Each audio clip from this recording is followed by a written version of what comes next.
ഈ സമ്മർദ്ദത്തിനായിട്ട് അവസരത്തിനായിട്ട് ദൈവത്തിന് നന്ദി പറയുന്നു. ഈ സഭയിൽ ഒരുപാട് സ്ഥലം മുന്നിൽ വരുവാൻ ദൈവം നൽകിയ അവസരത്തിനായിട്ട് ദൈവത്തെ സ്തുതിക്കുന്നു. രാവിലെ വിശുദ്ധന്മാരോട് ചേർന്ന് കർത്താവിനെ ആരാധിക്കാൻ ഇടയായിട്ട് ഞാൻ സ്തുതിക്കുന്നു.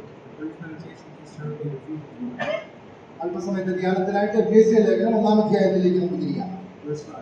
5-ാമത്തെ വാക്യം. Having predestined us as the adopted children by Jesus Christ to Himself, according to the good pleasure of His will. നമ്മെ അവനിൽ തിരഞ്ഞെടുക്കുകയും തിരുവിരുത്തിന്റെ പ്രസാദപ്രകാരം യേശുക്രിസ്തു മുഖാന്തരം നമ്മെ ദത്തെടുക്കേണ്ടതിന് അവൻ പ്രിയനായവനിൽ നമുക്ക് സൗജന്യമായി നൽകിയ തന്റെ കൃപാമഹത്വത്തിന്റെ പുകഴ്ചയ്ക്കായി. This verse reminds me of our condition. നമ്മുടെ അവസ്ഥയെ കുറിച്ചാണ് ഈ വാക്യം എന്നെ ഓർമ്മിക്കുന്നത്. You may look around and you may see different types of people around you, people you know and people you don't know. നമുക്ക് ചുറ്റും അനേക ആളുകളെ അറിയുന്നതും അറിയാത്തതുമായ ആളുകളെ നാം കാണുന്നവരാണല്ലോ. People who walk from different walks of life, whether they are working or studying.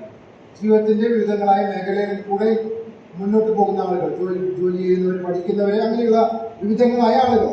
The world looks at you and sees those experiences and say those things have formed you to be the person that you are. ലോകം നോക്കിക്കൊണ്ട് പറയുകയാണ് ആ വ്യക്തി എന്ത് ചെയ്യുന്നുവോ അങ്ങനെയുള്ള ആളുകളായിരിക്കും എന്നുള്ളത് അവരെ കുറിച്ച് പറയും.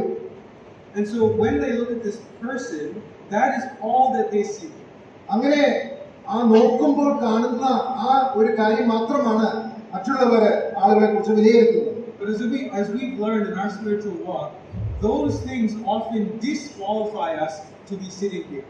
എന്നാൽ ദൈവസന്നിധിയിലേക്ക് നാം കടന്നു വന്നിരിക്കുമ്പോൾ നമ്മുടെ അങ്ങനെയുള്ള ഭൗമികമായ കാര്യങ്ങളൊന്നും ഇവിടെ കടന്നു വരുവാനായിട്ട് നമ്മെ യോഗ്യരാക്കുന്നില്ല.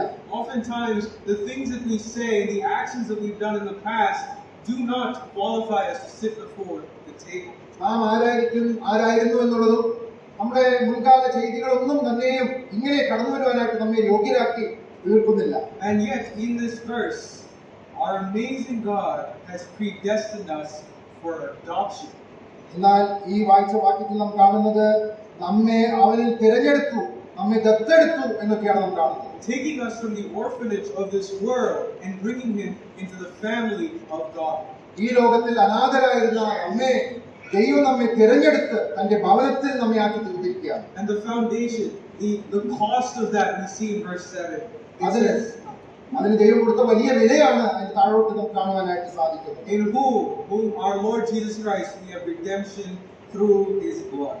നമുക്ക് അതിന്റെ 8-ാം വാക്യത്തിൽ നമുക്ക് അവനിൽ നമുക്ക് രക്തത്താൽ അതിക്രമങ്ങളുടെ മോചനം എന്ന വീണ്ടെടുപ്പ് ഉണ്ട്. So when we look around, we do not see as the world sees, and we see, oh, a teacher, an engineer, or a person who's looking for a job, or a person who's studying. We see fellow children of God. നാം ലോകം മറ്റുള്ളവരെ കാണുന്നത് പോലെ അല്ല നാം അന്യോന്യം കാണുന്നത്.